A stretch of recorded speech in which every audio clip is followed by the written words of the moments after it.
Assalamualaikum students.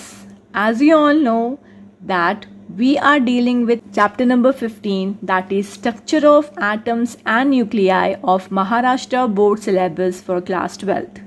In our previous lecture we have seen Rutherford's atomic model. This Rutherford's atomic model consists of an experiment, that is the experiment of scattering of alpha particles.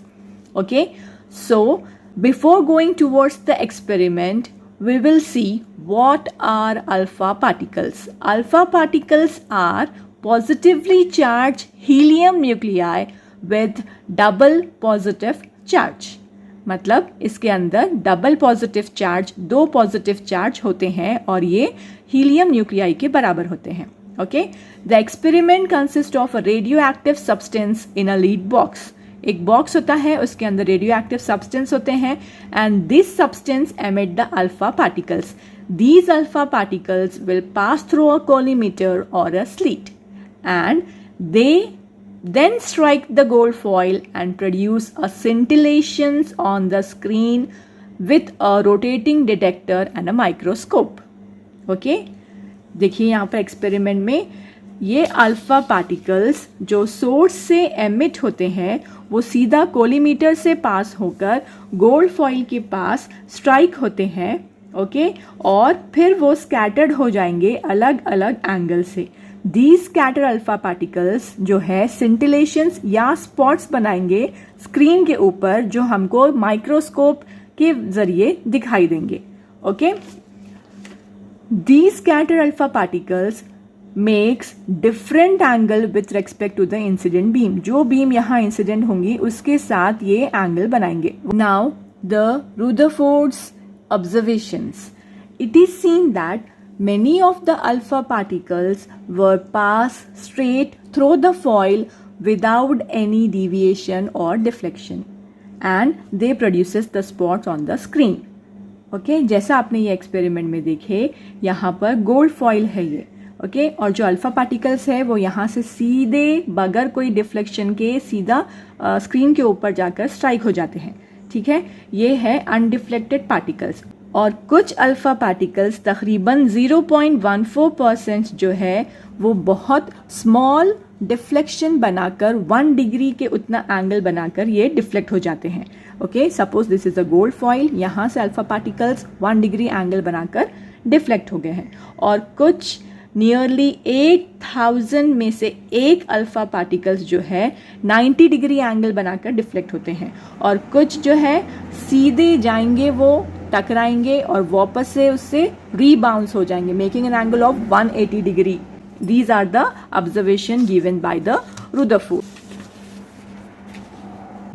On observing all this, the Rutherford said that the large angle of scattering is due to the repulsion between the positive charged center and the positive charged alpha particles.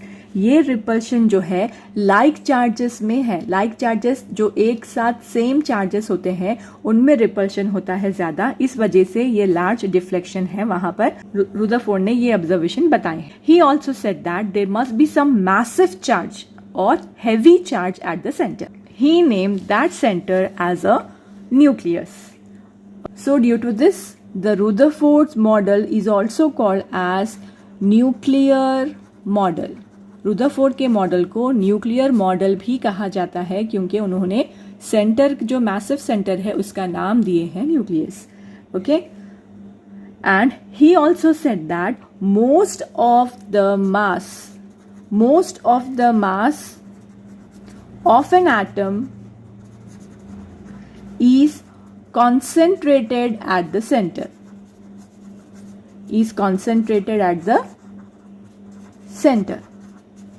He noticed that the atom has mostly empty spaces.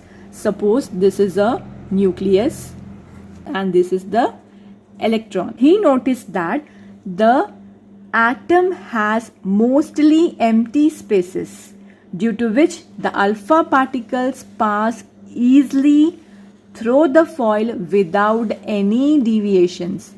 यहाँ से alpha particles easily pass हो जाते हैं बगैर कोई deflection के. He conclude that the size of the nucleus is very small compared to the size of the atom.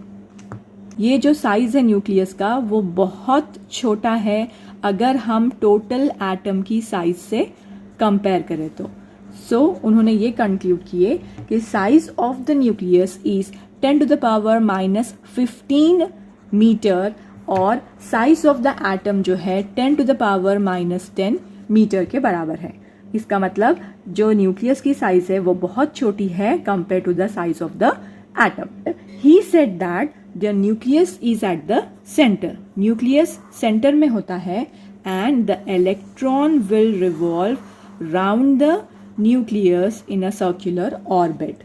Circular orbit में ये इलेक्ट्रॉन रिवॉल्व होता है न्यूक्लियस के अतराफ. जैसे कि सोलर सिस्टम में सन के अतराफ प्लैनेट्स रिवॉल्व करते हैं, राइट? ये सन है, इसके अतराफ ये पूरे 9 प्लैनेट्स रिवॉल्व करेंगे. वैसे ही ये इलेक्ट्रॉन न्यूक्लियस के अतराफ रिवॉल्व करेगा. इसीलिए Rutherford's model is also called as planetary model. Rutherford ने कहा है कि ये इलेक्ट्रॉन न्यूक्लियस के अतराफ घूमता है. If the electron stops revolving around the nucleus then it get fall into the nucleus because of the attraction between the negative charge electron and the positive charge nucleus.